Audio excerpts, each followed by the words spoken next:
pastoral aqui na Paróquia Imaculada Conceição Matuba, junto com o Padre Adriano. Foi o pároco que me acolheu na Arquidiocese há 5 anos atrás. Ele ainda era pároco no Centro Cívico, morei com ele lá 3 anos, depois ele mudou para cá, eu fui junto fazer pastoral. Tá bom? Eu sou religioso, sou filósofo, teólogo, pós-graduado em família e mediação de conflitos e também subdiácono, que é um grau que nós temos no rito oriental, que no rito romano foi tirado no Concílio Vaticano II. Tá bom? Mas outra oportunidade nós podemos vir falar sobre esse tema. Eclesiologia, ou me deram um tema chamado eclesialidade. Na verdade, a eclesialidade é a ação da eclesiologia. Então nós vamos falar sobre eclesiologia. É um tema extenso, já aviso. É um tema bastante exigente do nosso pensamento. O irmão preferiu colocar em slides e puxar para a nossa linguagem o máximo possível, porque é um tema que a gente estuda na teologia há 4 anos.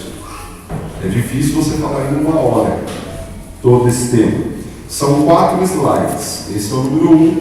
Nós vamos ver um pouquinho sobre a origem e finalidade. Eu vou precisar que alguém passe para mim, porque o microfone não vai alcançar lá. Todo mundo está me ouvindo bem? Sim. Obrigado. Vamos lá. Origem e finalidade. A igreja é um mistério. É ao mesmo tempo divina e humana, visível e invisível, terrena e celestial, temporal e eterna. A igreja, ela está aqui no meio de nós, mas ela é algo celestial. Ela é algo que está agora no tempo, mas é algo atemporal, porque está antes de nós e permanecerá depois de nós. Certo? Então, para começarmos a entender o que é eclesiologia. Eclesiologia é uma palavra composta de 2 palavras. Eclésia, que quer dizer igreja, e logia, que quer dizer estudo. Então, é o estudo da igreja. E o que é eclesiologia? É como a igreja como que a igreja age e se relaciona no mundo, com as pessoas, com ela própria, com as outras igrejas, com o povo, com a sociedade, com a política. É a missão da igreja. O que é igreja? Isso é eclesiologia. Não podemos reduzi-la a uma empresa ou ONG internacional de serviços religiosos e assistenciais. Ela é santa e imaculada, apesar das misérias dos homens que a compõem a terra. Então tem que ficar claro, para a gente começar a falar deste tema, que a igreja não é uma instituição de caridade. A igreja não é uma instituição social, embora ela haja de maneira social, embora também faça caridade, mas não é a finalidade dela. A finalidade dela, depois nós vamos ver lá na frente, é a salvação das almas. É para a glória de Deus que a igreja existe. A igreja não existe para matar a fome do mundo. Não. Isso é papel do governo. Embora ela ajude. A igreja não existe para defender partido político nenhum. Mas ela ajuda os seus fiéis a compreenderem a política.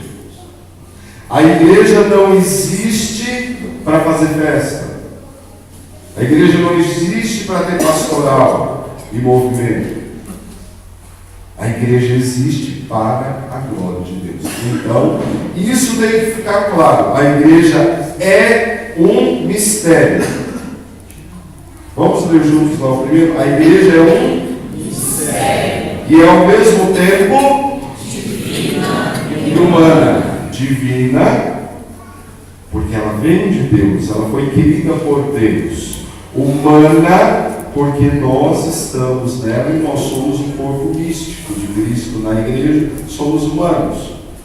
Visível e terrena e temporal e eterna. Ela é santa e imaculada. Vamos para frente. Nós temos que ter clareza na nossa mente que a igreja é santa, minha gente. Senão nós estamos perdendo tempo dentro da igreja. Se eu estiver dentro de uma igreja pecadora. Não, a igreja é santa. Mas vocês vão falar, mas a igreja não é santa e pecadora? Sim, casta e meretrix, mas nós vamos ver para frente. A igreja é um mistério, ao mesmo tempo divino, humano, visível, invisível, terreno, celestial, temporal, eterna. Não podemos dizer que ela é uma ONG, uma instituição. Vamos ver o que João Paulo II falou lá? A igreja é mãe. E uma mãe deve ser amada. Você ama a sua igreja?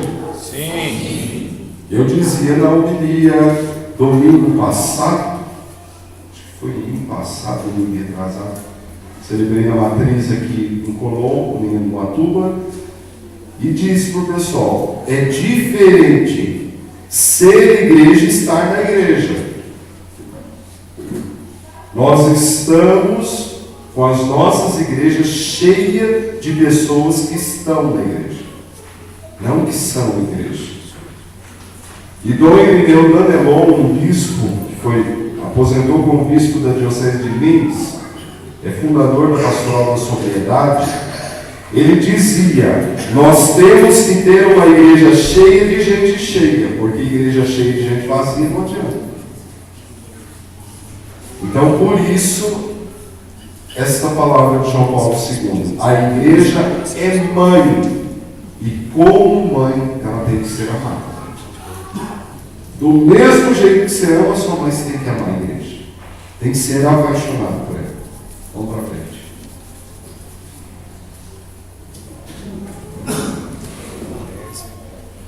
Etimologicamente, igreja, do grego eclésia ou eclesia, do hebreu kahal, significa assembleia convocada ou reunida. Isso aí que significa a palavra igreja.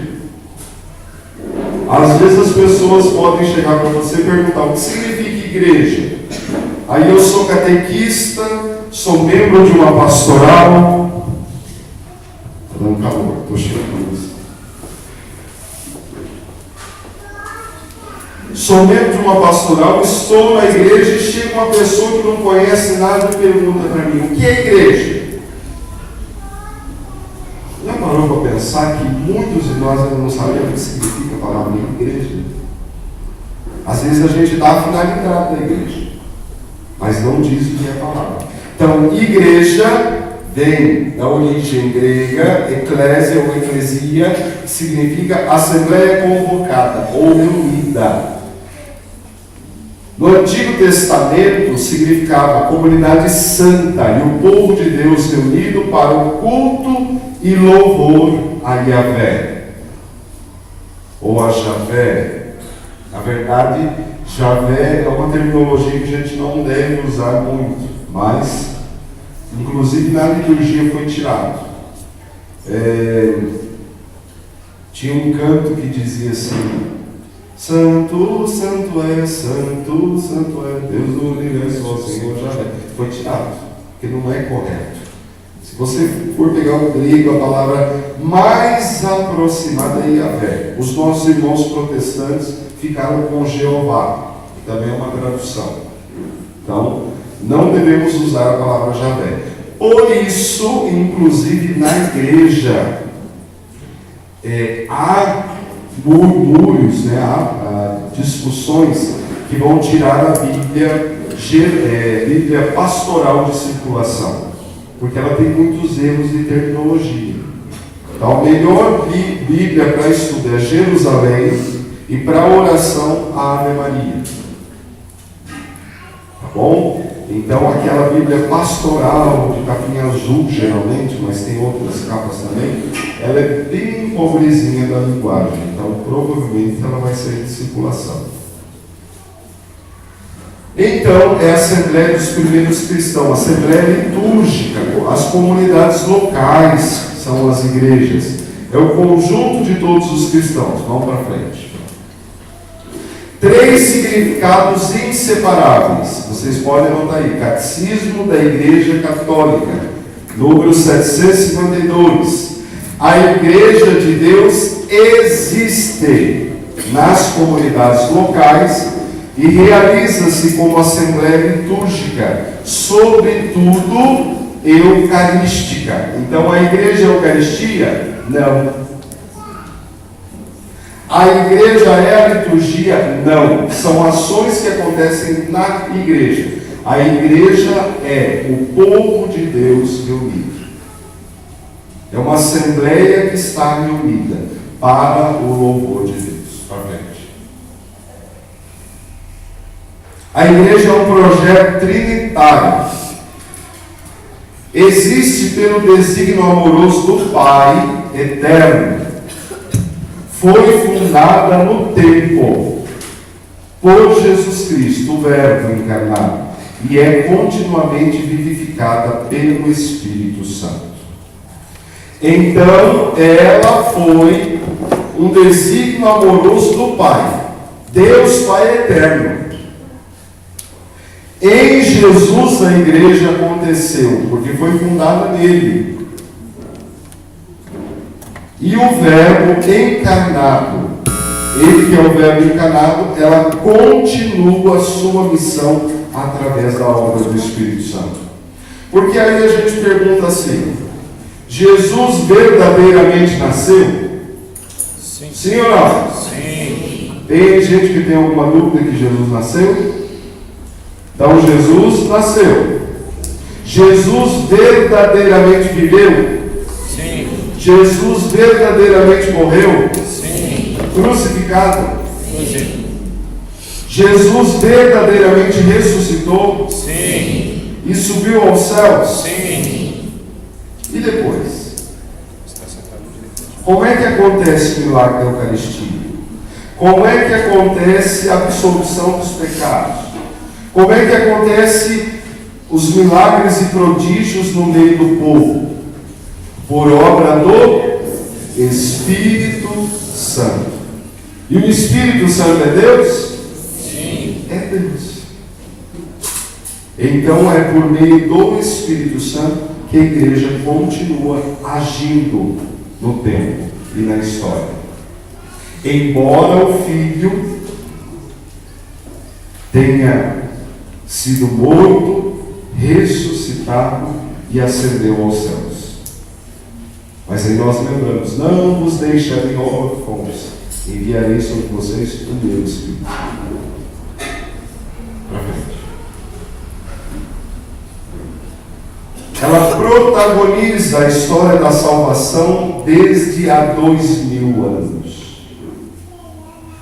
Pelo menos isso você pode ter certeza que a tua igreja existe. 2000 anos. Aí você fica assim: ai, irmão, mas tem tantas igrejas por aí que dizem que é de Cristo, como é que a gente faz, né? Só por esse motivo já dá para a gente crer que é a igreja de Cristo.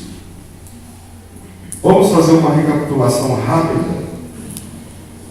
Há 40 anos atrás, 40 anos exatamente, um rapaz que era funcionário público no Rio de Janeiro pediu exoneração e começou a pregar na praça. Um rapaz chamado Edir Macedo. E em 40 anos de história, está entre os 10 mais ricos do país, trabalhando só para a igreja. Que trabalhador, que empresário, trabalhando honestamente, pagando os seus impostos, consegue ficar entre os 10 mais ricos em 40 anos de atividade? Ao menos no Brasil eu não conheço ninguém. Depois dele, Tem uma outra igreja que surgiu, chamada Internacional da Graça de Deus, cujo fundador é R.R. Soares. Inclusive é cunhado do Edir Macedo, casado com a irmã dele. E não ficaram na mesma igreja, estranho, né? Depois surge uma outra igreja chamada Mundial do Poder de Deus. Um tal de Chapeludo aí. Engraçado, gente, o Chapeludo era ecônomo da Igreja Universal. E fundou outra. Da igreja Mundial saiu uma outra chamada Plenitude do Trono de Deus. Um tal de apóstolo Agedor Duque, bispo Ingrid. Ele era pastor da Igreja Mundial. E por aí vai. Eu estou dizendo aqui as mais recentes. A igreja Plenitude do Trono tem 9 anos, 9, 10 anos. As mais recentes. Como é que eu vou dizer que uma igreja dessa foi fundada por Cristo? Minha igreja tem 2000 anos.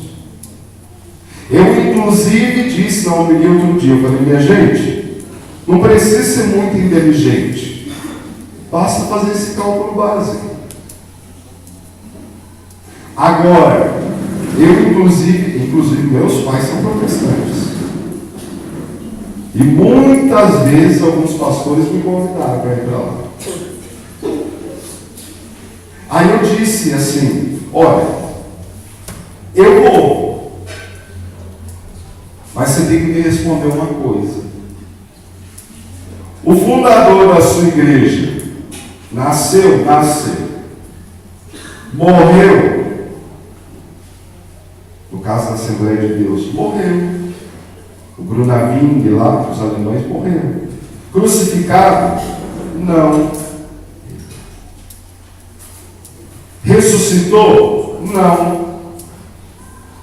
Subiu aos céus? Não. Derramou o espírito deles na igreja? Não. Eu falei, como é que eu vou entrar numa furada dessa? Eu saio da minha igreja o dia que eu encontrar qualquer igreja que o fundador tenha nascido, morrido, crucificado, tenha ressuscitado, tenha ascendido aos céus e tenha derramado o seu espírito. Aí eu deixo de ser. Caso contrário, eu não saio. Não saio. Basta fazer esse cálculo básico. Vamos para frente? Um pouquinho antes. Tempo da igreja, desde a sua fundação por Cristo e Pentecostes, até sua consumação no final dos séculos. A igreja nasceu. Digamos que até Pentecostes a igreja foi sendo gerada, gestada, e depois em Pentecostes ela sai para o mundo. E ela vai difundindo o reino de Deus. A igreja é aquela que tem a missão de difundir o reino de Deus. Porque o reino de Deus ainda não chegou. Vai vir a parousia que nós chamamos, a segunda vinda de Cristo. Vamos para frente. A igreja preparada no Antigo Testamento. A gente só vai dar uma pincelada como era lá. Depois do pecado original, promessa de um redentor descendente de Eva. Aliança de Deus com Noé. Aliança com Abraão.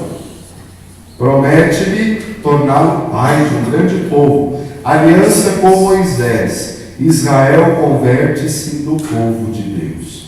Então, mas Israel foi infiel às suas promessas. Os profetas anunciam um pacto novo e eterno.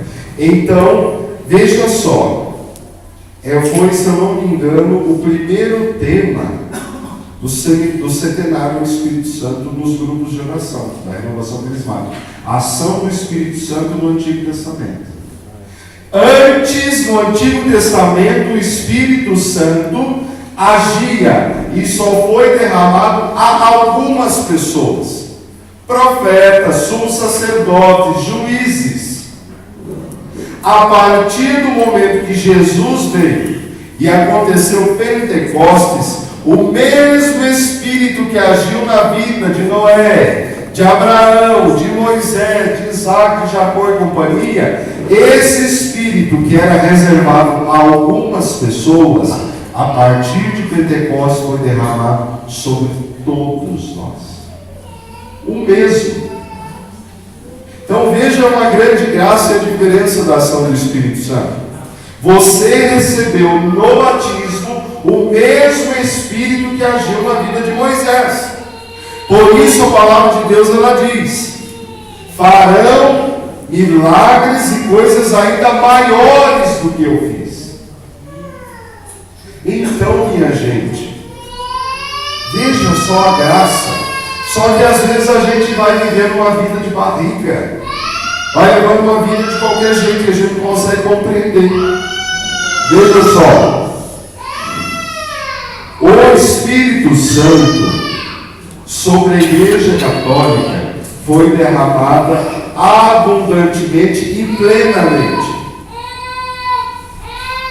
Sobre os irmãos protestantes, eles não recebem a plenitude. Eu dou um exemplo muito simples. Imagina você com um guarda-chuva e quando chove, aquela água cai no guarda-chuva e respinga pelos lados, não é? Ou quando tem uma bica de água, você enfia o pé e aquilo respinga para todo lado. É assim? Mesma coisa colocar o dedo numa torneira. Sobre nós foi derramado a abundância, a plenitude, sobre eles aquilo que respingou. Agora você imagina, se os nossos irmãos fazem o que fazem com respingo, imagine eu e você se a gente tomar posse da plenitude. O que de fato vale é os frutos. É os frutos que nós produzimos. Ou seja, qual é o maior fruto que o Espírito Santo, que Pentecostes deve produzir em nós? A santidade. As línguas, eu posso orar em línguas. Eu sou adepto dos dons e dos carismas do Espírito Santo. Quem me conhece em outros ambientes sabe disso. Mas o dia que eu morrer, acabou o dom de línguas em mim. Agora, se esse Espírito derramado sobre mim produzir em mim frutos de santidade, a santidade permanece. Tanto que a igreja elege algumas pessoas e declara santo, porque foi de tal forma a ação do Espírito na vida daquela pessoa, que ela já morreu, mas ainda continuam os sinais da ação do Espírito. Vocês entenderam isso? Por exemplo, Santa Paulina e tantos outros santos da igreja. Eles viveram de tal forma essa abundância que as marcas da santidade deles ainda continuam, mesmo depois de morrer. Então, assim, os dons, os milagres, os prodígios, tudo isso, minha gente, um dia que eu ouvi isso, eu não entendi. E eu ouvi isso de um bispo. Eu não entendi e fiquei bravo com o bispo, inclusive. O bispo falou: irmão, mas os teus dons não valem de nada. Depois que você morrer, acabou. Eu falei: mas peraí, então eu estou fazendo o que, né? Depois eu rezando, pai, não é que o bispo foi profeta mesmo e eu não percebi na hora, né? Depois fui perceber, os nossos dons vão acabar, minha gente. O que vai ficar? Os frutos. Mas de onde? Fruto do quê? Então eu sou, por exemplo, eu sou religioso, tal, eu vou fundar uma congregação. Isso é o fruto? Não é. O fruto é quanta santidade eu vou despertar nas pessoas da congregação que eu fundei. Vocês entenderam a diferença? O fruto, por exemplo, doutora Zilda Arnes, fundou o Pastoral da Criança, é um fruto? Não. Um dia vai acabar o Pastoral da Criança. Como já acabaram muitas pastorais da igreja, outras estão nascendo, como muitas comunidades que nasceram a partir da renovação. Já nasceram e já acabaram, e outras vão acabar. Mas é o grande ponto mesmo da abundância do Espírito Santo, é quanta santidade ela produz. Conhecereis a árvore pelo fruto. O fruto é de santidade. Então não adianta, por exemplo, estou usando exemplos simples, eu olhar para a Canção Nova, nossa, uma comunidade cheia de gente, agora está um rolo de gente saindo, né? Cheio de gente, uma comunidade lotada. Não é. O fruto da Canção Nova não é ter uma comunidade cheia de gente, aprovação pontifícia e tal, isso tudo vai acabar um dia. Principalmente depois que os fundadores morrem, muita coisa muda. Mas é quantos santos da Canção Nova vão sair.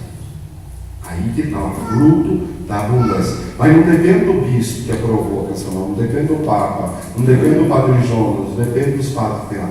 Depende da pessoa tomar posse do Espírito Santo que habita nela. E dizer assim, eu vou ser santo, custe o que custar. Por isso que aí a gente fala, mas tal bispo é assim, tal padre é assim.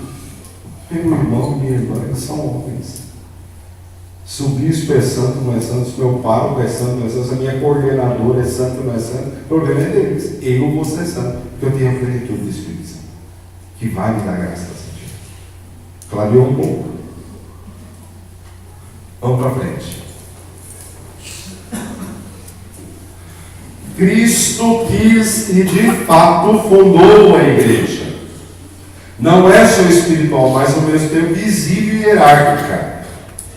Então, Cristo quis fundar a igreja. Isso tem que estar claro na nossa mente. Isso é eclesiologia. Eu tenho que ter certeza. Cristo quis fundar a igreja. Tem gente por aí que diz, não, Cristo não quis fundar a igreja. Bobagem as ideias de quem fala. Ele quis. Catecismo da igreja, que fala lá no parágrafo 778. Podem ler, por gentileza.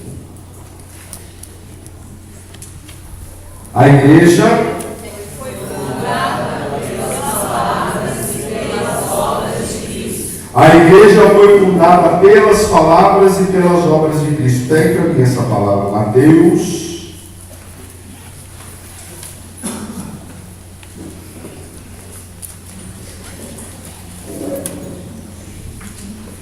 Evangelho de Mateus 16, 18 e 19.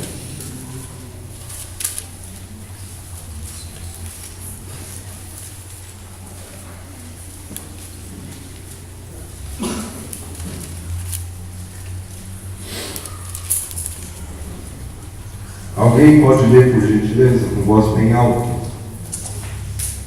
Simão Pedro respondeu: Tu és o Cristo, Filho de Deus vivo. Jesus então lhe disse: Feliz és, Simão, filho de Jonas, porque não foi a carne nem o sangue que te revelou isso, mas meu Pai que está nos céus. E te declarou: Tu és Pedro, e sobre esta pedra edificarei a minha igreja. As portas do inferno não prevalecerão contra ela. Eu te darei as chaves do reino dos céus. Tudo o que ligares na terra será ligado nos céus, e tudo o que desligares na terra será desligadas nos céus. Aí está a palavra fundacional. A igreja ela foi fundada pelas palavras dele e pelas obras que ele realizou. Aí está o ato onde ele diz: fundarei a minha igreja, e as portas do inferno não prevalecerão. Ainda voltando um pouquinho no questionamento do irmão ali, quando a gente questiona os milagres, os prodígios, os dons, nós quase corremos o risco de nos preocupar com o número, com membros. Nós temos que pensar assim: a igreja é divina, mas é terrena. Mas nós estamos muito mais no plano espiritual do que material. Outro dia eu disse por aí, e o povo até fica às vezes incomodado. A igreja católica, ela começou com 12, minha gente. Se ela acabar com 12 fiéis a ela, ela cumpriu o céu.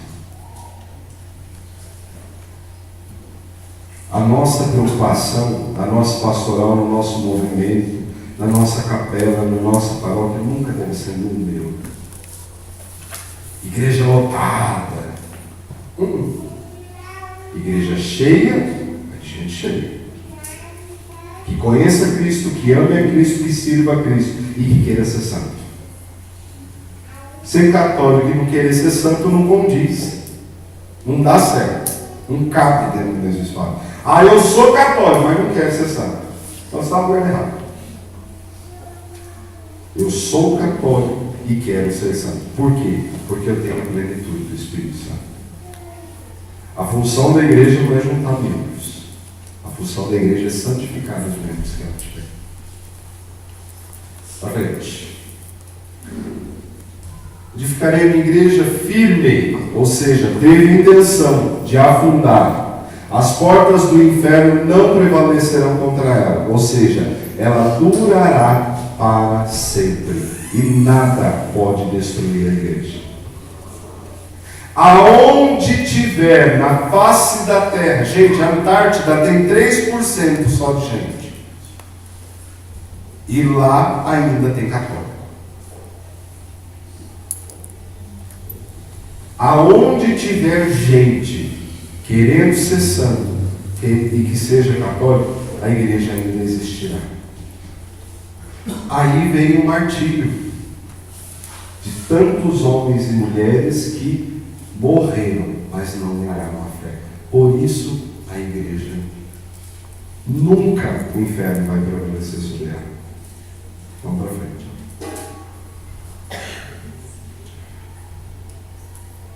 Dar-te-ei as chaves do reino do céu, será governada por Pedro como vigário de Cristo. Então ali começa o papado, né? Atar e desatar na terra como nos céus. Jesus promete tal grau de vinculação com Pedro e com os apóstolos que as determinações da igreja terão um valor decisório diante de Deus. Por isso que não tem jeito de ser santo fora da igreja. Não tem jeito de ser santo em outra igreja. A santidade está alicerçada naquele que é o santo dos santos. E aonde é a igreja que os santos dos santos fundou? Católica e apostólica. Entendeu, pai? Ah, não, sabe, irmão? Olha, eu não faço mal para ninguém. Eu atendo todos os sábados atendimento por interior na paróquia. E atendo, olha, mas que me aparece gente que não vai na igreja? Nunca vi. Não sei como é que o povo quer saber que eu atendo lá. E o povo fala assim, irmão, eu não faço mal para ninguém e tal, mas eu não sou de ir na igreja, não. Ou eu só vou na novena do Perpétuo Socorro na quarta-feira. Não é católico. Então não está buscando a santidade. Ah, porque na igreja tem isso, tem aquilo, tem briga, tem fofoca, não. Na sua família tem problema? Hã? Responde para mim. Tem? Rapaz. Na sua família tem gente que faz fofoca? Tem? Ah, não acredito. 95%. Na sua família tem gente que tenta puxar o tapete do outro? Não. Tem? 450%. Por que na igreja não vai ter? Essa é a parte pecadora da igreja. Porque eu e você estamos vendo.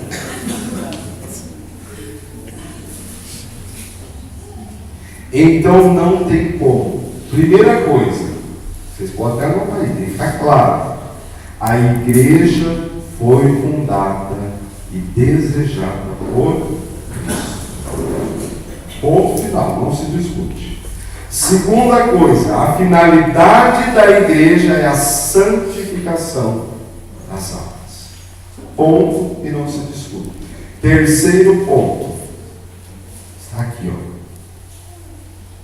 Ela tem o poder de ligar e desligar. Ela tem valor decisório diante de Deus. Ou seja, fora da igreja não tem salvação. Não tem santidade.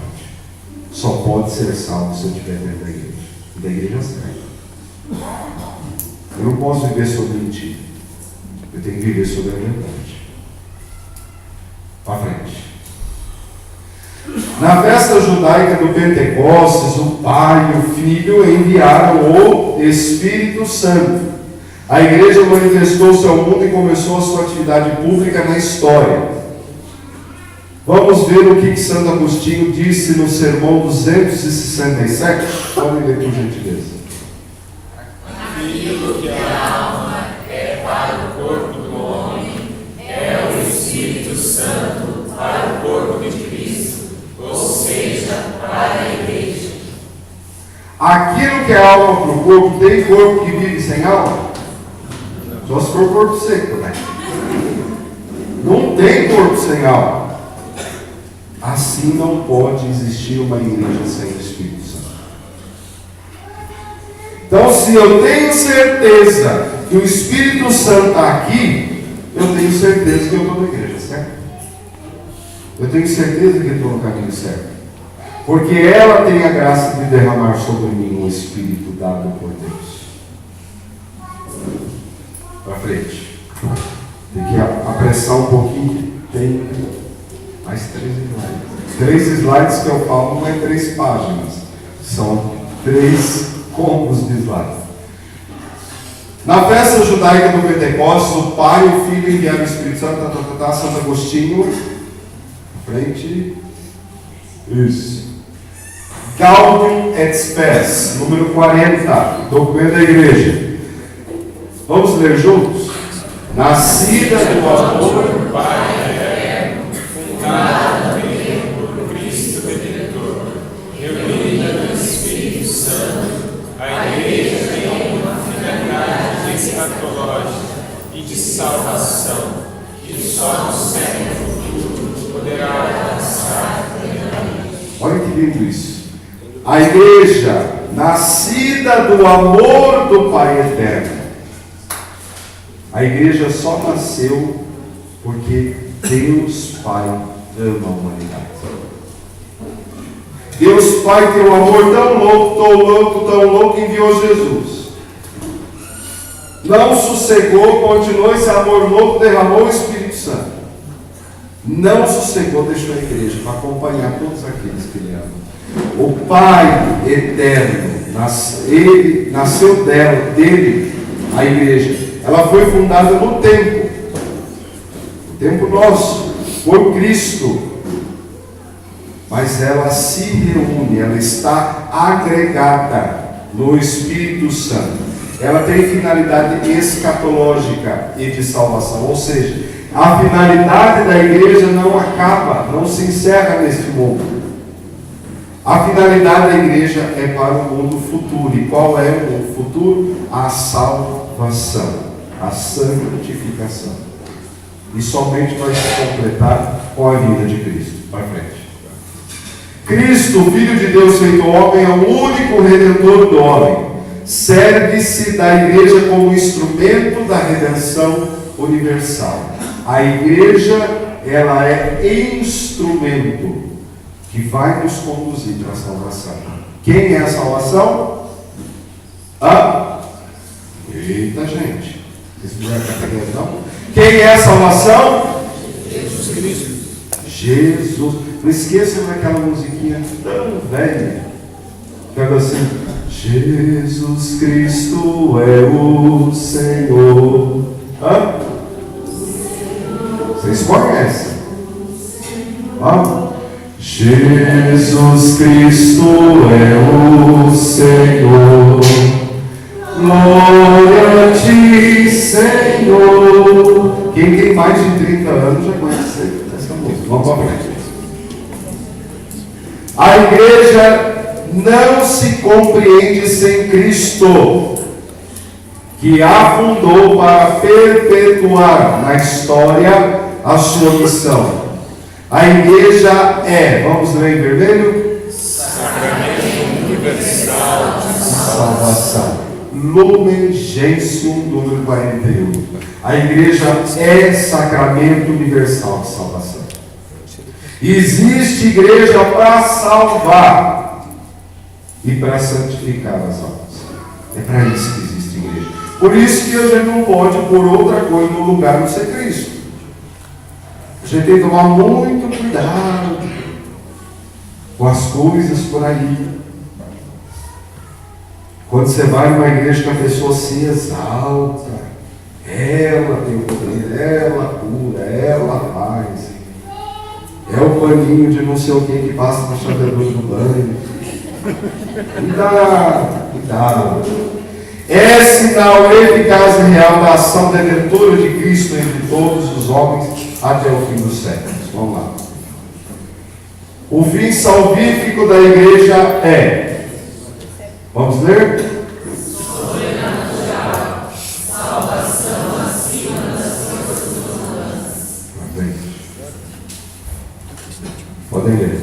Não terá, o homem não pode apoiar, e Deus não muda os seus planos eternos.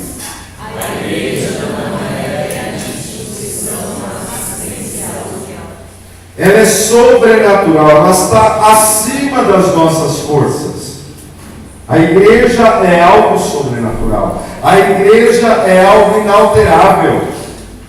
Por isso não tem como, minha gente, os bispos do mundo inteiro se reunir hoje e falar: olha, a partir de hoje nós vamos agir só assim.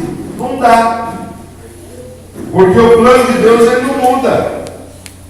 Se ele deu a igreja para salvar, é para salvar. Para santificar, é para santificar. Ela não é e não deve ser uma mera instituição assistencial. Só que ajude os outros. Já disse, assistencialismo compete ao governo. A igreja sensibilizada com a negligência e com a ausência do governo, a igreja ajuda. Mas não é função da igreja botar comida na boca do povo. Função da igreja é salvar, santificar. Vocês vão enjoar do tanto que eu vou falar isso hoje. Perpétuo até a consumação dos séculos, como Mateus 28:20. A igreja é perpétua. Bobagem minha! Irmão, olha, eu sou coordenador da catequese. Às vezes é uma praga, mas é coordenador da catequese. Misericórdia. Mas se eu sair, irmão, vai acabar a catequese. Tem que acabar. Olha, se eu deixar o Ministério da Eucaristia, vai fechar minha comunidade. Fechar tudo. Ah não, eu sou cargo, se eu for embora da paróquia, a paróquia vai morrer. Olha, eu sou bispo da diocese, tá? E se eu sair e for transferido, a diocese acaba. Não, eu sou papa. Se eu sair da igreja, a igreja acaba. Pior bobagem minha sua e pensar isso. Na igreja passou 236 papas. Tem 2 bicos aí. 236 papas. E a igreja acabou? Não. Não vai ser besta, meu irmão, e achar que sucessar isso, vai acabar. A igreja não tem o tamanho do seu bico, criatura. A igreja é perpétua. Ela só vai acabar no dia da consumação do século. Só. O dia que Cristo vier levantar todos novamente e instituir a sua igreja. Só. Ela não vai acabar. Porque ela não é do tamanho do meu e do seu amigo. Não é por causa de padre, não é por causa de bispo. Todos nós somos servidores. Tem gente que, olha, eu até digo para você, tem gente que se sair da igreja, aí que a igreja caminha dele. Eu confirmo. Sabe? Concorde, apoio. Quem me conhece na paróquia sabe, eu não seguro ninguém. Fica fazendo charme, eu vou sair, não sai agora. Desocupa. É. Tchau.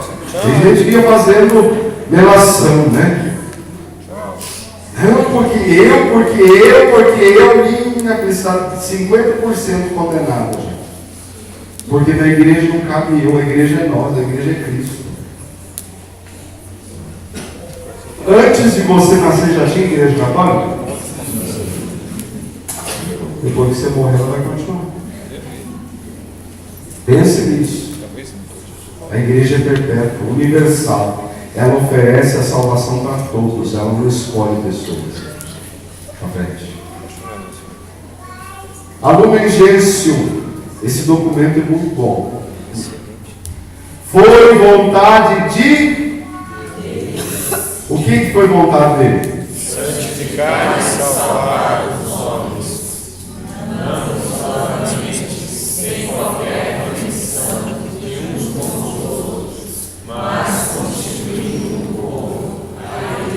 Deus é onipotente, onisciente, onipresente. Ele poderia fazer o ser humano, um mundo tão grande que tem, cada um viver num canto e salvar. Ele quis constituir um povo para salvar um povo. Por isso que nós celebramos a Santa Missa, porque escatologicamente, ou seja, numa visão sobrenatural, nós acreditamos que de missa em missa eu vou me aproximando de Cristo. De missa em missa eu me aproximo de Cristo, até que chegue a Páscoa definitiva. Eu não preciso mais de missa, porque eu vou estar passo a passo com o cara. Entendeu? A igreja vai além de mim, de você e do nosso pensamento. Vamos à frente. A salvação é santidade. Olha para quem está do seu lado. Diz assim: ô coisinha tão bonitinha do Pai.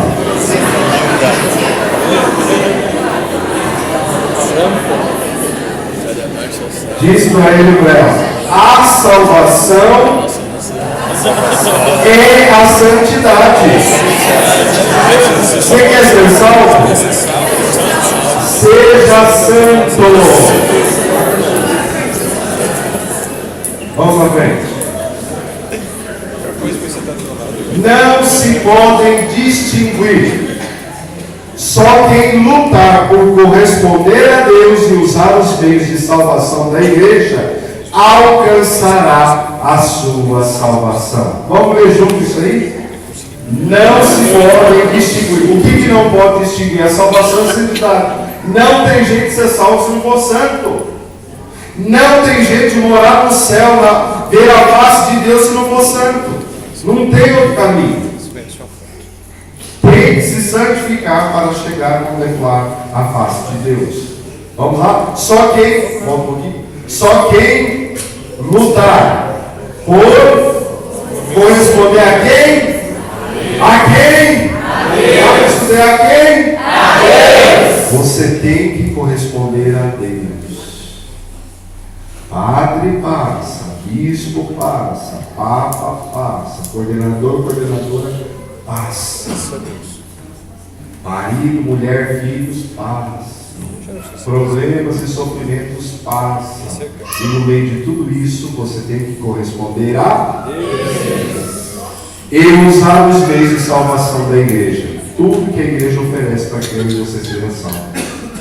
Para quem que existe batismo? Para eu ser salvo. Falar nisso, quem aqui atua na área da catequese? É catequista, é coordenador, familiar, catequese familiar? Levanta a mão. Só isso. É difícil. Ah, não. Quem aqui participa de algum movimento pastoral da igreja? Participa de alguma coisa na igreja? Levanta a mão.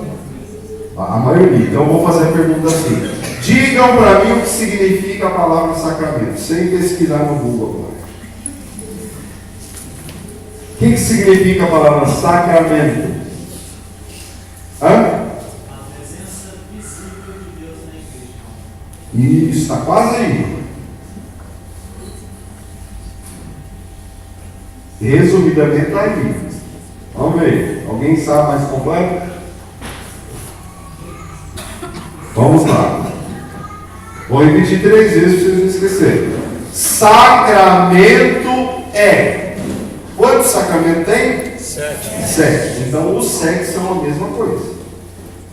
Sacramento é um sinal.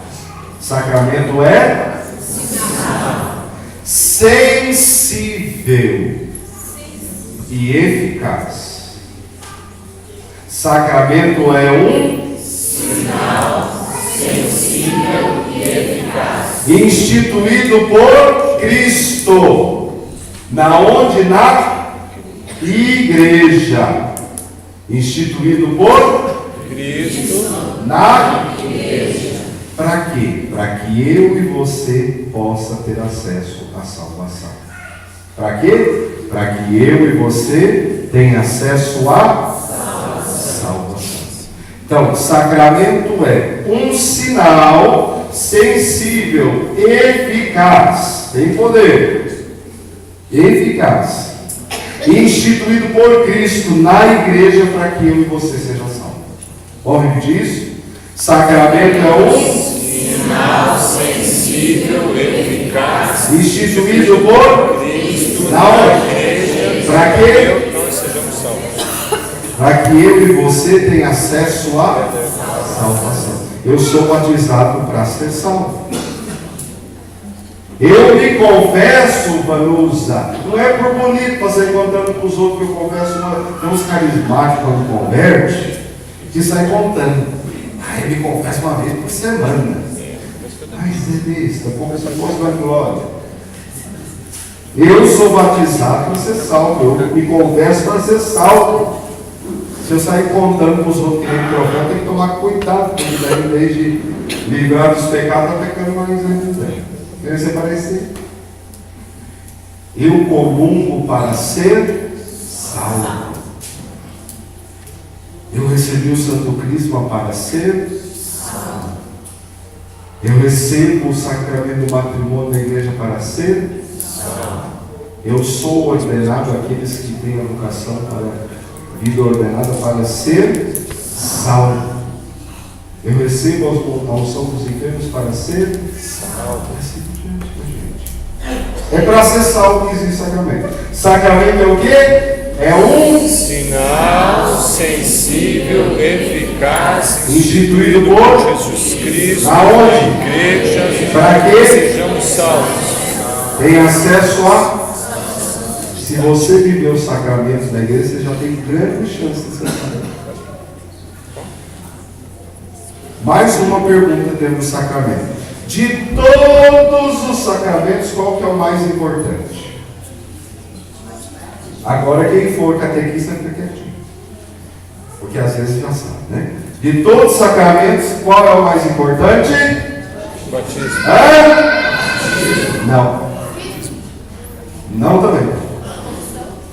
Não também. Vocês estão indo pro chute, né? Certo? Em algum momento vai dar dentro, né? Certo chute. Se fosse prova de baliza, já era. É reprovado.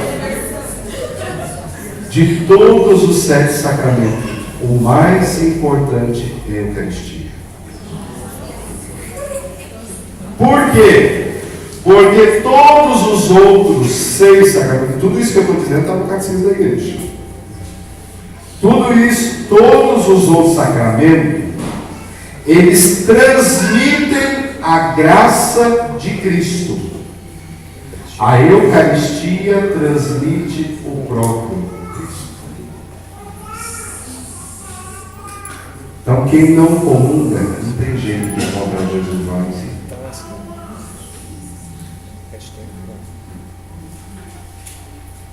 Por isso que eu fico imaginando, a pessoa vive uma vida inteira longe de Deus, da graça de Deus. Aí quando fica velho, quando fica doente, começa a querer virar com uma rezação, e terço, novena, isso aqui, achando que isso vai salvar, não vai. Aí depois que morre, não quer ir para o inferno, quer ir para o céu. Não entendo isso. Viveu uma vida inteira na terra longe de Deus. Depois que morre, quer morar perto de Deus, para quê? Para tirar o sossego de quem está em paz lá em cima? A salvação tem que ser vivida aqui. A santidade tem que ser vivida agora. Por isso eu tenho que comungar. Por isso eu tenho que fugir de tudo aquilo que possa me impedir de ficar sem comungar. Porque a comunhão é o próprio Cristo. Vamos para frente.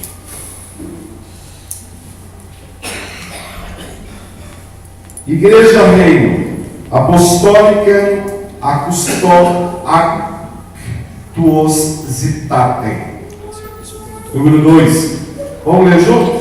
A igreja nasceu com esta finalidade. Qual? Propagar o reino de Cristo em toda a terra, para a glória de Deus Pai, e tornar assim todos os homens participando da redenção salvadora, e por meio deles ordenar realmente todo o universo para Cristo. Resumindo o documento, A finalidade da igreja é propagar o reino de Cristo em toda a terra. Para quê? Para ela ficar famosa?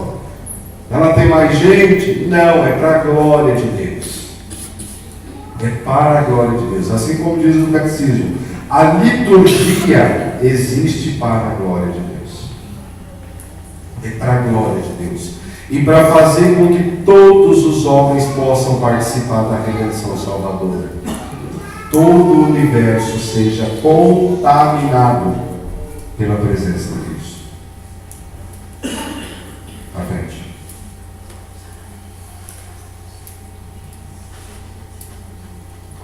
Jesus anunciou o reino de Deus. E o que surgiu foi a igreja. Então, o resultado do anúncio de Jesus foi o nascimento da igreja. Para frente. O reino de Deus é propagado pela igreja e só será completado no fim do mundo. Isso nós já vemos. Vamos para frente. Trata-se de um mistério. O reino de Deus não é só futuro, mas também atual. Não só pessoal, mas também comunitário. Nem só celestial, mas também terreno. Não posso pensar assim. Eu me salvando, o resto que se lasque tudo. Por isso eu participo da vida da igreja, por isso eu sou leigo e leiga da igreja, por isso eu estou engajado para pastoral no movimento, porque eu quero participar, eu quero ajudar esse reino de Deus a alcançar toda a face da terra. Assim como eu quero ser salvo, eu quero que todas as pessoas sejam salvas. Se eu pensar assim, eu me salvando o resto, né, já começa a caminhar. Você não pode salvar ninguém. Você pode amar teus filhos, a tua família, você não pode salvá-los. Você pode mostrar o caminho da salvação. Mas nós não podemos ser egoístas e pensar, eu me salvando o resto. Já está errado. Na frente. O reino não pode ser separado da igreja. Esta não é um fim para si mesma, já que está ordenada ao reino de Deus, do qual é germe, sinal, é instrumento. No entanto, ao mesmo tempo que se distingue de Cristo e do reino, está indissoluvelmente unida a ambos. Redentores, início 18. Tudo bem da igreja, vamos lá. Agora, slide 2. Até aqui algum embaralhamento na mente? Eu estou tentando fazer intervenções, falando uma coisa ou outra, tentar aclarar um pouquinho, porque, como eu disse, é um tema bastante consistente. Vamos ler em cima o termo mistério. Indica que a sua verdade transcende a instituição visível e excede as capacidades de se compreender e dizer. É mistério. Transcendente, visível e excedente. É mistério da fé. A salvação é mistério da fé. A santificação é mistério da fé. Tem gente que passa uma vida inteira tentando estudar e compreender aquilo que é para ser compreendido. Mistério não é para ser entendido. Mistério não é para ser compreendido. Mistério é para ser vivido.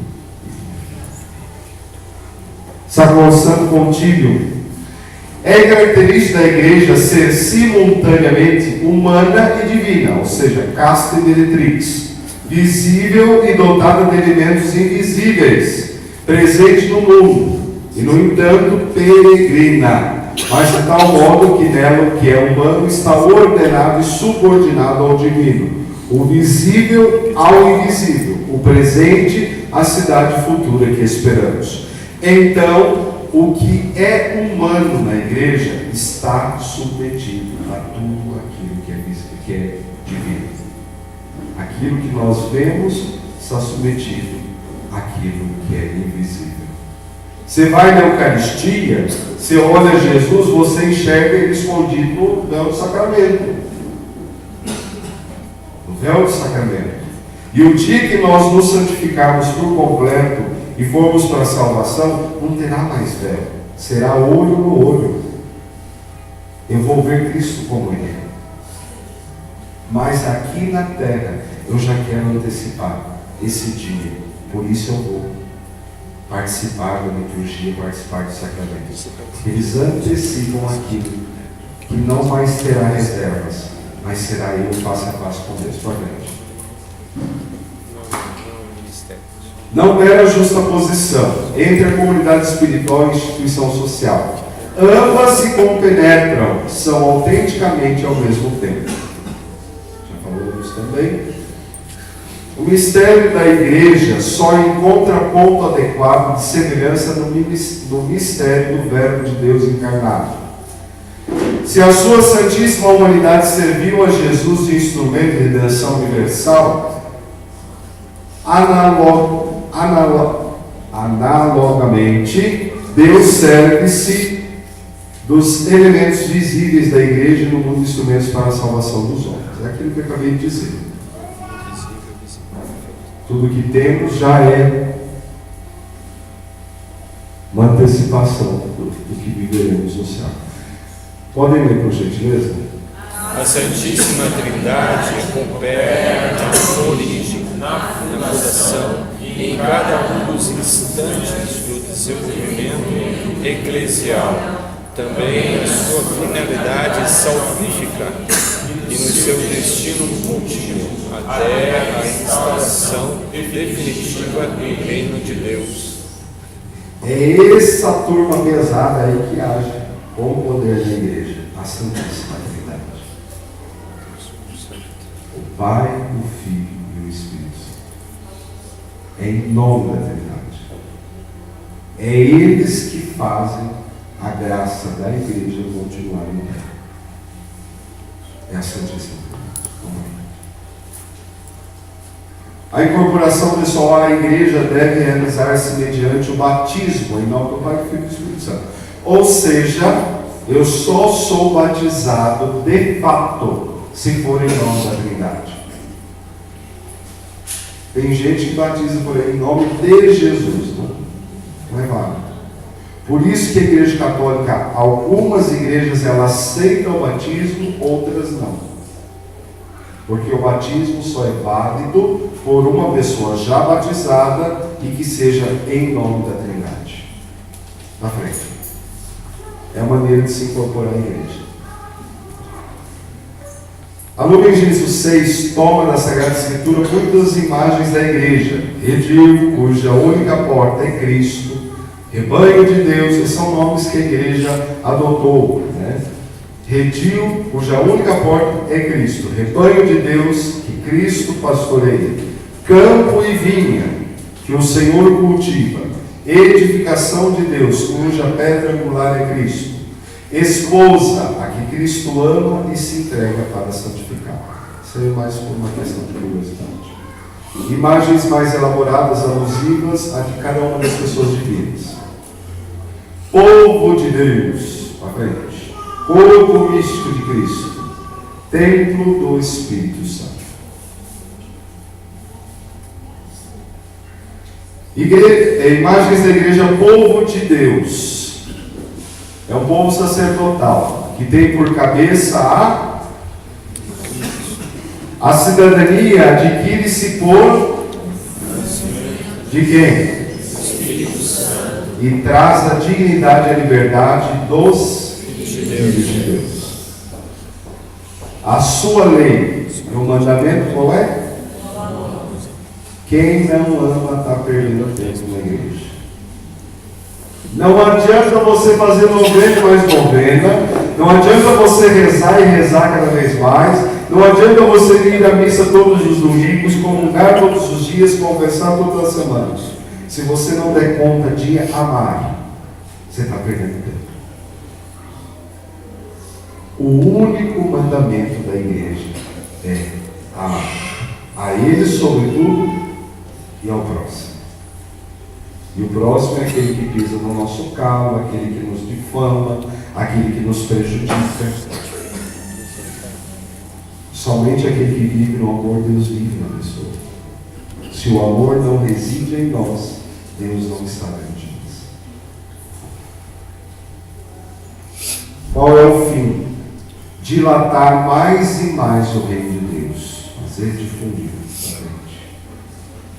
Igual, instrumento de Cristo para a redenção de todos os homens. Ele é peregrina na terra até a consumação do reino de Deus no final dos tempos. Não vai continuar, não vai parar. Organismo compromisso de Cristo, espiritual. Vamos ler. Não redutível,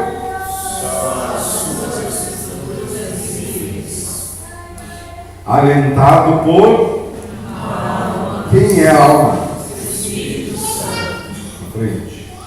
Dirigido pela sua e quem é a cabeça da igreja? Cristo.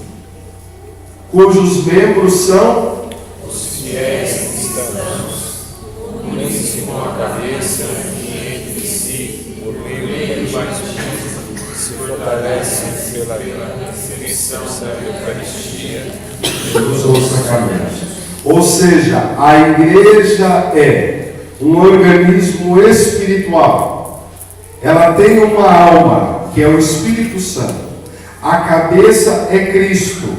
Os membros somos nós, fiéis, cristãos, no qual cada membro realiza sua função própria e alguns, a hierarquia e tarefas essenciais para o conjunto.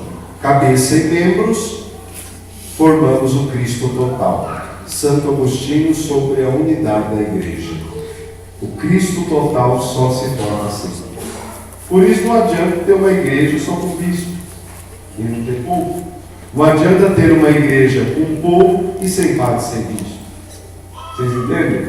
Porque assim, jurídica e canonicamente a paróquia ela é do bispo, não é do padre. O padre ele é nomeado temporariamente para assistir a paróquia. Mas a paróquia é do bispo, porque o bispo é o assistente direto do Santo Padre, o Papa.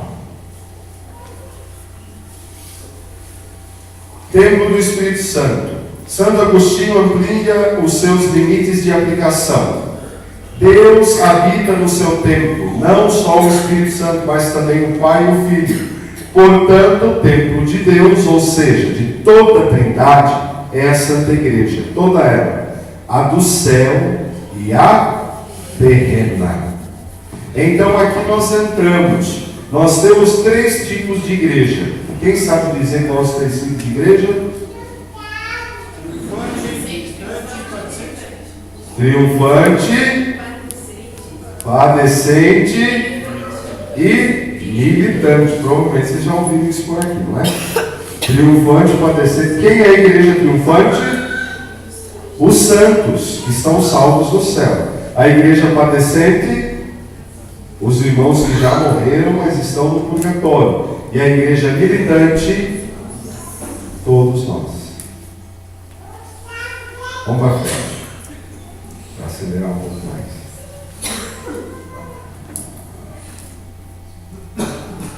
Tá, aqui a gente pode passar o conceito comunhão. Os céus, pode ir. Pode ir, pode ir. Pode ir também. Vamos ler em azul lá o que o Concílio Vaticano II e o Magistério Posterior diz. A igreja é O sacramento da comunhão dos homens com Deus e entre si, todos na onde?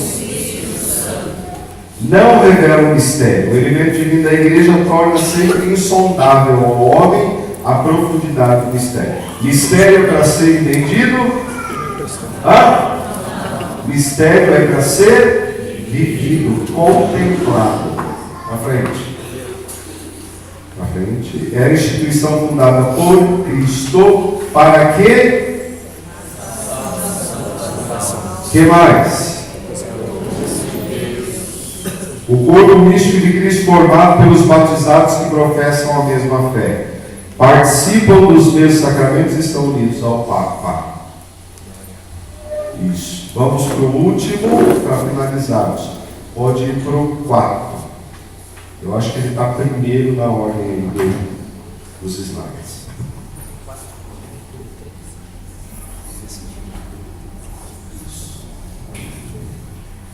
pular para não estender mais. Então vamos ver qual é a missão na Terra. Agentes divinitus. Alguém pode ler, por gentileza, em voz alta? A igreja peregrina é, por natureza própria, missionária, pois torna sua origem da missão do Filho e da missão do Espírito Santo, segundo o propósito de Deus Pai. A igreja peregrina é missionária. Não se discute. Não é uma igreja parada, é uma igreja em constante andamento, em missão.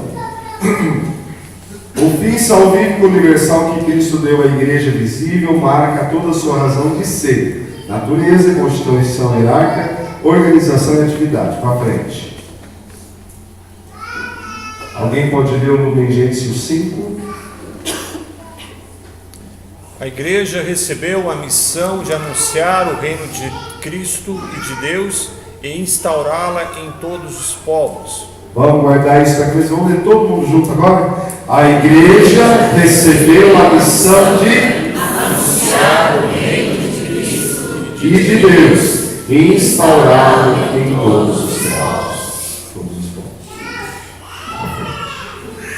A missão da igreja contém em si um triplo encargo ou ofício.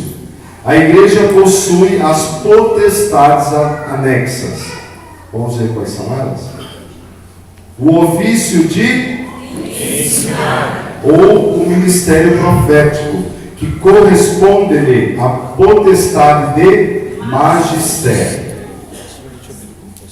O ofício de santificar, ou o ministério sacerdotal, a de ordem. O ofício de governar, ou o ministério pastoral, a de regime ou jurisdição. Quais são então o triplo ofício da igreja? Ensinar, santificar e governar. João Paulo II, na carta Novo Incipiente, de 1979, disse, o que ele disse? Convém falar mais De uma tripla dimensão do serviço e da missão de Cristo, do que de três funções diferentes. Elas se unem. A missão dada por Cristo estende-se a todo o povo de Deus, tanto aos membros da hierarquia como aos restantes fiéis cristãos, qualquer que seja a sua condição. Então, todos nós temos essas missões na igreja. O outro documento: há na igreja diversidade de ministérios, mas unidade de missão. Nós somos diferentes, cada um faz algo na igreja, mas a missão é única. A missão é única. Por isso que eu volto àquilo que eu afirmava: para a glória de Deus.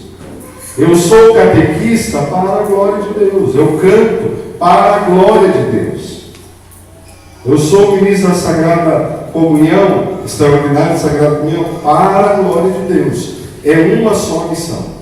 Todos os fiéis, cada um a seu modo e no lugar que ocupam, hão de contribuir para levar a cabo a missão que Cristo deu à sua igreja.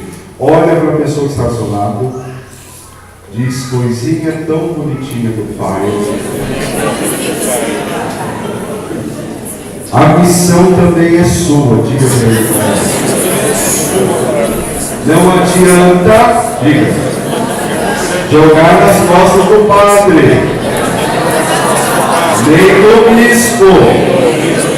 Cria vergonha e assuma a sua missão.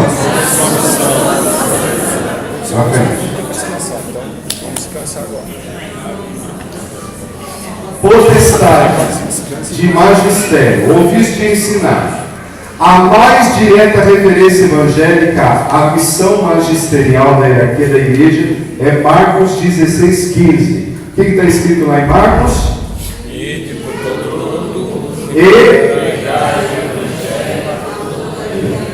a missão de ensinar. É só o padre que tem que pregar o evangelho? É só bispo? O Papa só então? Só quem é coordenador de alguma coisa? Você comungou Jesus em seus lábios pela Eucaristia ou pela palavra, meu irmão, você já tem a obrigação de pregar. A missão é sua, de anunciar o Evangelho. Tem de se interpretar no sentido, Lucas 10,16, que está escrito lá? Quem vos ouve, e quem vos rejeita, mas quem me rejeita, o Espírito Santo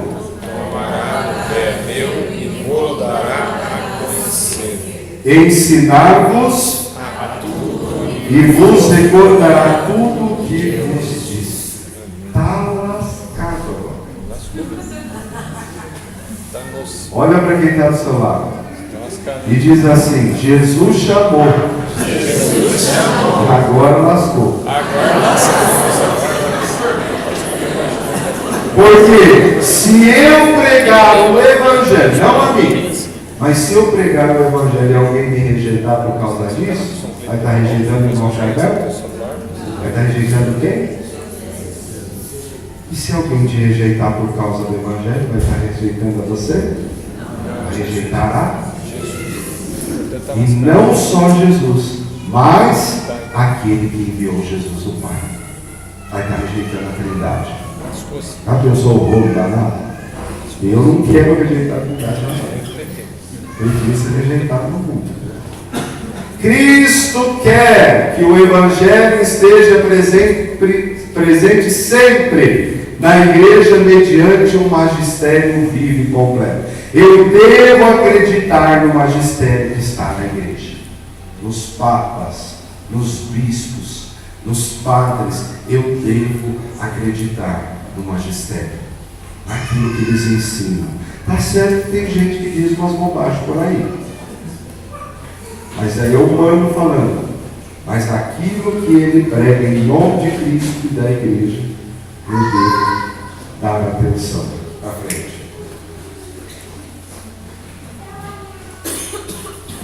Os membros da hierarquia têm como primeiro dever anunciar a todos o Evangelho de Deus, Presbyterorum Ordinis, do qual são os mestres autênticos, que quer dizer os que estão dotados da autoridade de Cristo.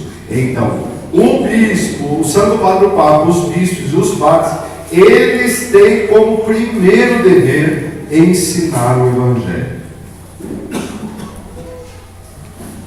Não é falar de outra coisa, é do Evangelho de Cristo. Para frente. Evangelho de Deus, podem ler por gentileza? Tesouro da doutrina salvadora que Cristo deixou à igreja, depósito da fé ou da revelação, está contido na onde? E na tradição. Então eu não posso ser um católico que vai andar com a Bíblia debaixo do braço e vai querer ficar peitando padre, bispo e lei por aí. E querendo que tudo esteja na palavra. Porque nem tudo para nós católicos está na palavra. Tem coisa que está na tradição. Mas a mesma fidelidade que eu tenho que ter com a palavra, eu tenho que crer com a mesma fidelidade que eu creio na palavra, crer na tradição da igreja. Padre Paulo Ricardo já disse, a igreja viveu 1500 anos sem Bíblia. E como é que viveu? Pela força da tradição. Agora vai chegar um comedor de feijão, que nem eu e você aí, querer peitar os outros por causa de Bíblia. Mostra para mim onde é que está na Bíblia. Mas e quando não tinha Bíblia? E aí os nossos irmãos protestantes aí querem discutir. Tem 7 livramentos na Bíblia. Quer falar bobagem. Vamos lá.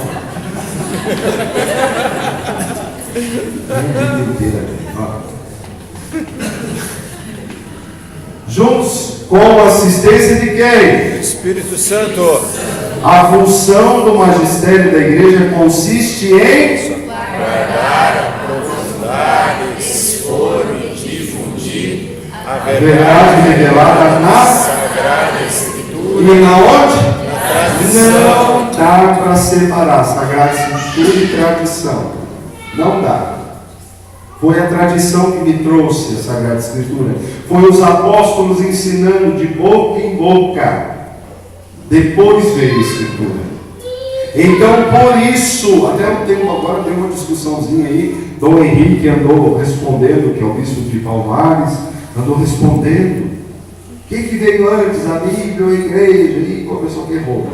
A tradição e a Escritura. Nós temos que guardar, aprofundar, expor e nós temos que difundir. Essa é a missão do magistério que eu fiz de ensinar. Corresponde ao magistério o quê? Interpretar e autenticamente a palavra de Deus. Ou seja, eu, Joãozinho, lá na minha capela, não posso interpretar a palavra de Deus do jeito que eu quero e entendo. A igreja, o magistério da igreja já fez isso, de interpretar a palavra de Deus. Por isso a gente tem que tomar cuidado para não sair falando bobagem. A igreja tem no mundo o poder de interpretar a palavra. E eu vou pregar aquilo que a igreja prega. Porque se eu pregar alguma coisa contra a igreja, eu estou em pecado. Eu estou falando bobagem, eu estou falando de acordo com a minha cabeça.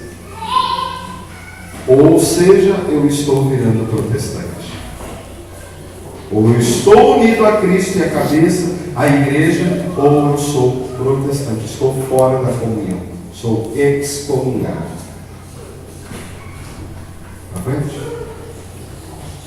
Proclamar os princípios morais é missão da igreja, incluídos os referentes à ordem social. Por isso que a igreja pode se meter sim em dizer: não podemos apoiar o aborto, não podemos apoiar a camisinha ou métodos contraceptivos, não podemos apoiar a eutanásia. A igreja tem poder para isso, minha gente. Tem governante aí com 20, 30, 40, 50 anos de idade querendo aprovar um negócio, sendo que a igreja está na história e sabe muito bem como vive o seu povo. Por isso, não tem como dizer: olha, irmão, eu escuto isso nos atendimentos. Eu sou católico, mas eu não concordo com essa história de padre não casar. É um monte de igreja, cara. Está no lugar errado.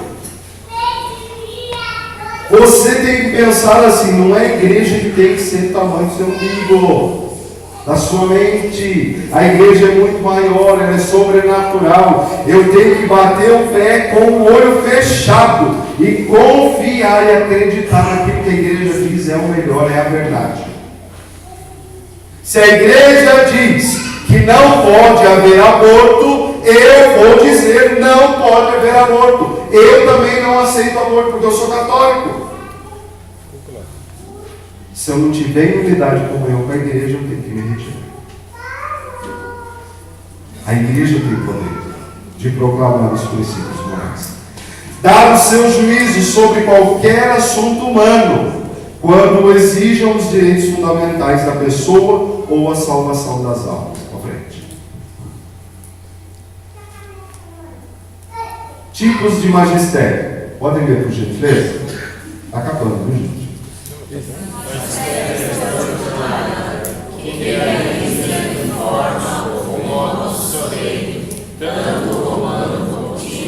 Quando ele fala ex cátedra,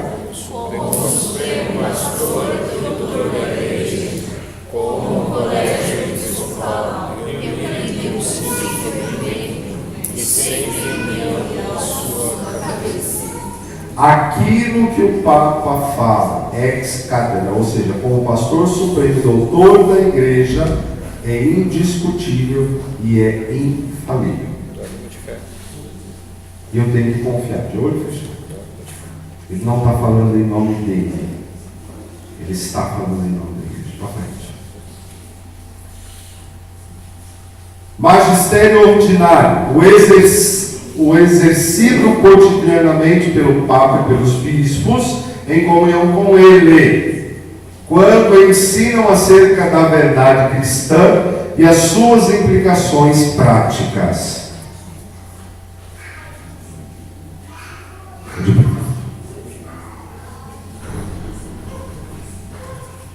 Vamos ler ali sobre a infalibilidade. Significa erro ou é prerrogativa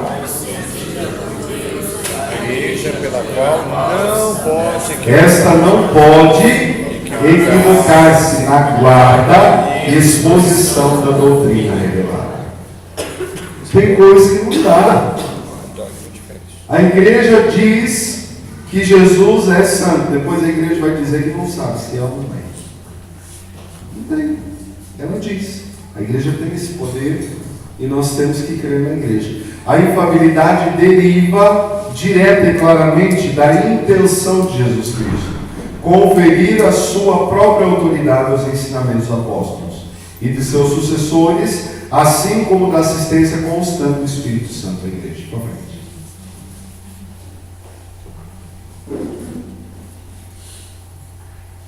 Distingue-se dois aspectos da infalibilidade. Infalibilidade incredento, que reside no conjunto dos membros da igreja, os bispos e tal. A totalidade dos fiéis não pode enganar-se quando crê. E esta prerrogativa peculiar manifesta-se mediante o sentido sobrenatural da fé de todo o povo, quando desde os bispos até o último dos fiéis leigos dá o seu consentimento universal nas coisas de fé e costumes. Se a igreja diz que Maria é santa, eu não devo duvidar. Se a igreja diz que Maria foi virgem, eu não devo duvidar.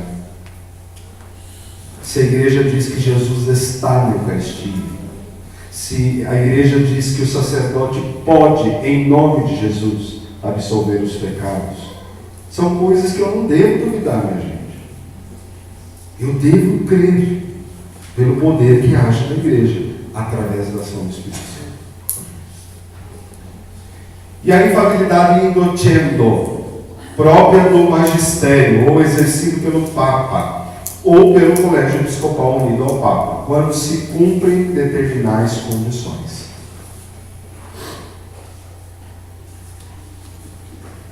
Verdades definidas pelo magistério extraordinário, pelo ordinário universal ou divinamente reveladas. Isso pode passar, que eu já citei.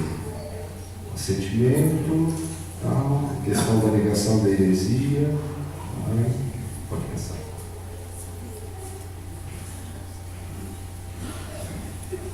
Vamos ler isso aí?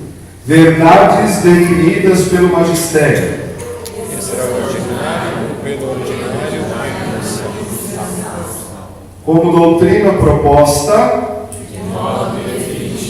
verdades relacionadas com a revelação. Mais necessidade lógica, Pode chegar a dogma de fé ou necessidade histórica. podem chegar. A dogma de fé. Então, aquilo que a igreja diz como dogma de fé, nós temos que crer. Ela é a Imaculada Conceição, um dogma muito conhecido nosso. Nós temos que crer. Ela é a Imaculada Conceição. Foi virgem antes, durante o parto e depois do parto de Jesus para frente.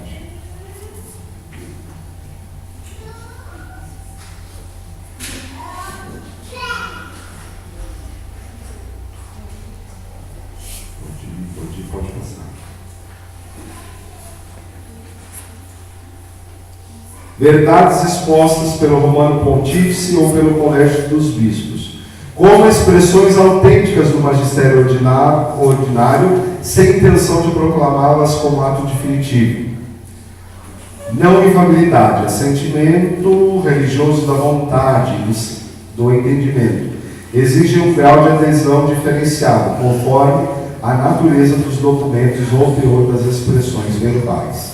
Então tem certas coisas que a igreja, vocês há de convir que a igreja está presente no mundo todo, com línguas diferentes, com culturas diferentes.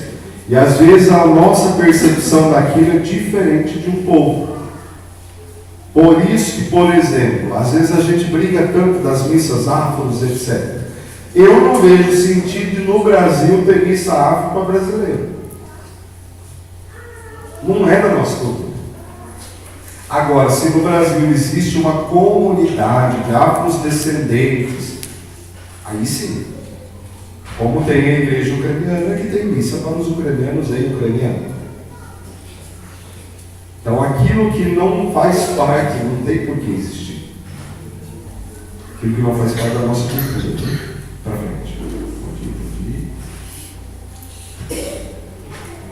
Santificar. Vamos olhar isso aí. João Paulo II disse o quê? Na Mulheres Dignitatem. A igreja hierárquica, ordenada totalmente a de quem? Do corpo de Cristo. Então a Igreja Católica ela tem a hierarquia para a santidade da igreja. Para a santidade da igreja. Não é por bonito que tem a hierarquia que nós temos. A potestade da ordem subordinam-se e tendem às outras duas potestades e ofícios, por ser a quem faz reverência direta à concessão da graça necessária para alcançar a salvação. Para frente. Então, a hierarquia tem a condição da salvação, da santificação. A liturgia também é um meio, e é o mais eminente que a igreja tem para a função santificadora. Também contam as orações e as obras de penitência e de caridade. Então, a hierarquia é para conduzir a igreja à salvação. A liturgia é o meio mais eminente que tem para salvar a todos. Também as orações, as penitências e os atos de caridade. Pode ir para frente. Pode ir para frente. Então, a missão dos bispos é consagrar o corpo e o sangue de Cristo na missa, conferir o sacramento da ordem da confirmação, isso aqui é mais um conhecimento, regular na sua diocese a disciplina sacramental, que inclui a concessão aos presbíteros a faculdade de confessar. É o bispo que dá, né, a todos essas graças da Santa Missa, da confirmação, do sacramento da ordem e da permissão para atender confissão. Os presbíteros, a missão dele é realizar o santo sacrifício da missa, administrar o batismo, penitência e unção dos enfermos, assistência e bênção do matrimônio e dispensar alguns sacramentais, bênção em casa, em carro, essas coisas, né? É sacramental. Dos diáconos, administrar o batismo, reservar e distribuir a Eucaristia, assistir e abençoar o matrimônio, presidir o rito dos funerais e da sepultura. Para frente. Fundamento doutrinal, pode ir para frente.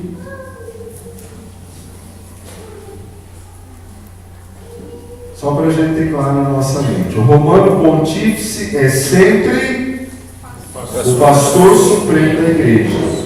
E uma das funções governativas que, em virtude do seu cargo, lhe competem em exclusivo é: qual que é a função do Papa? Nomear, pelo menos confirmar os bispos, convocar, presidir, aprovar ou dissolver os concílios ecumênicos e promulgar as leis gerais da igreja, ser sempre juiz para todo o orbe católico e ser administrador supremo de todos os bens eclesiásticos. Frente, os bispos, pode ir para frente, nós acabamos de ver algumas coisas, que cabem os bispos, as pessoas, instituições, tá. Aqui vem dizer que há pessoas e há instituições na Cúria Romana, como o sínodo dos bispos e também os núncios apostólicos, eles podem agir em nome do Papa. Por exemplo, o Santo Padre nomeou tal bispo lá na cidadezinha mais longe do Paraná. Às vezes você pensa assim, nossa, mas como é que o Papa consegue saber de todas as dioceses, não é assim, né? Então, é o bispo provincial, ou seja, da arquidiocese mais próxima, que comunica A nunciatura apostólica, e a nunciatura, após fazer a pesquisa, após ver se aquele candidato de fato é capaz, apresenta ao Papa: ó, esse daqui tem a possibilidade de ser nomeado, eleito ou transferido como bispo. Aí o Papa bate martelo: vai lá, esse aí. Irmão, então existe uma ordem hierárquica entre o bispo e a nunciatura? Sim, a nunciatura apostólica é num país como se fosse Uma embaixada? uma embaixada, como se fosse o embaixador do Vaticano naquele país. Então os bispos respondem à A nunciatura. nunciatura. Quando tem que levar chanchado, primeiro é o núncio. Depois, quando a situação é muito fora do comum, aí chega ao Santo Padre do Papa. Né? Mas justamente por essa questão, há de cumprir. O Papa é um ser humano como nós. Ele não vai guardar todos os padres que existem na face da terra, todos os bispos. Não tem como. Então, o núncio é um por país. Né? Então já é mais fácil ter contato. Então o núncio é esse contato, digamos assim. O núncio é naquele país a presença do Papa. Tanto com a diplomacia, com o Estado civil, quanto para as coisas religiosas. Né? Primeiro chega nele e depois ele chega ao Papa. Né? Assim, assim, assim, assim. O Papa confia no trabalho do núncio. Né? No nosso caso, no Brasil, o nosso núncio reside em Brasília. A sede da nunciatura, assim como a sede da CNBB, também é Brasília. Bom, vamos para frente. Por exemplo, o povo tem aquelas bênçãos apostólicas, né? Com a foto do Papa, escrito em latim, o Santo Padre concede a bênção. Aquilo lá, até antes de Francisco, você chega no Vaticano, compra aquela bênção e leva para casa. Né? E o Papa mandou uma bênção. Bem assim. Ele também assina bênçãos. Por exemplo, essa semana ele visitou uma escola. E tem até uma foto dele assinando a bênção apostólica. Mas geralmente, se vocês forem ver, lá está junto um carimbo impresso o nome de um cardeal, de um bispo que assinou em nome do Papa. São pessoas que têm autoridade para agir em nome do Papa. Senão você imagina se você for assinar a bênção apostólica para todo mundo. O pessoal vai fazer isso. Está acabando, gente. Lumen Gênesis 31. Com o nome de leigos. Quem é os leigos? Designam-se aqui todos os fiéis cristãos, à exceção dos membros de ordem sagrada, padres, bispos e diáconos. Papado, gente, não é grau de ordem. Monsenhor, cônego, são títulos. Monsenhor, cônego, cardeal e papa é título, não é grau de ordem. Grau de ordem, diácono, episcopado, que é os bispos, e o presbiterado, que é os padres. Então, diácono, padre e bispo é grau de ordem. O resto é título. Eu vou contar uma novidade para vocês. Qualquer pessoa batizada pode ser cardeal. Qualquer.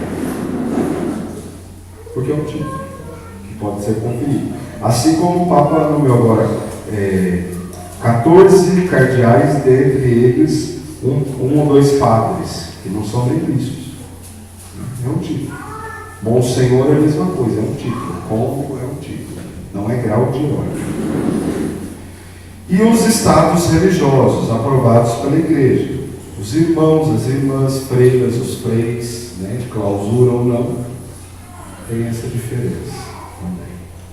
Para frente, pode ser ir para frente, a solenizar os leigos, pode ir para frente, pode ir para frente.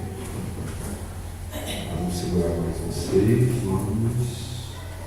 A missão dos leigos. A gente pode ir em outro momento também falar sobre os leigos. Eu estava na paróquia Nossa Senhora, paróquia Sagrada Família, falando sobre os leigos. Sobre o ano laical, vamos para frente. Ofício de santificar, os leigos. Ah, mas aí você fala assim, como que os leigos têm ofício de santificar?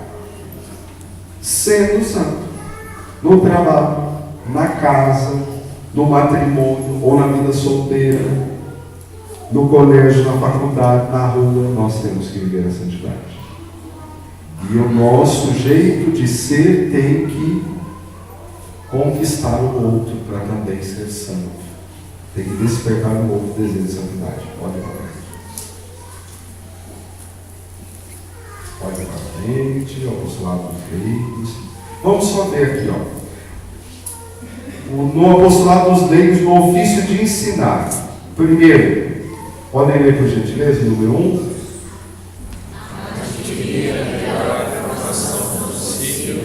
Da doutrina católica. Está cumprindo o ofício de ensinar. Então dá uma salva de palmas para você que está aqui. Você está adquirindo uma melhor informação. Fazer que a luz da fé e da moral cristã resplandeça aonde? Olha aí. Fazer que a moral cristã resplandeça nas suas obras, nas suas decisões. Olha o que a gente faz por aí e olha as coisas que a gente decide. Nas minhas decisões e nas minhas obras, no meu agir, deve prevalecer a moral da igreja, aquilo que a igreja quer e deseja.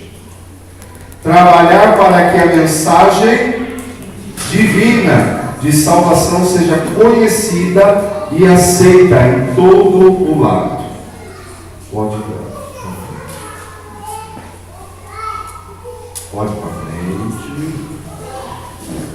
Pode para frente. Vamos um pouquinho ver o que o São José Maria Escrivá fala. Cristo que passa, o título. Vamos ver ali. Para o cristão, o apostolado é corporal. Não é algo que alheio à sua atividade, à sua ocupação profissional. Então, o apostolado cristão, para o cristão, o apostolado, ele é natural. O ser cristão é natural. No meu trabalho, na minha casa, eu devo ser cristão, eu devo agir conforme a igreja deseja que eu ache.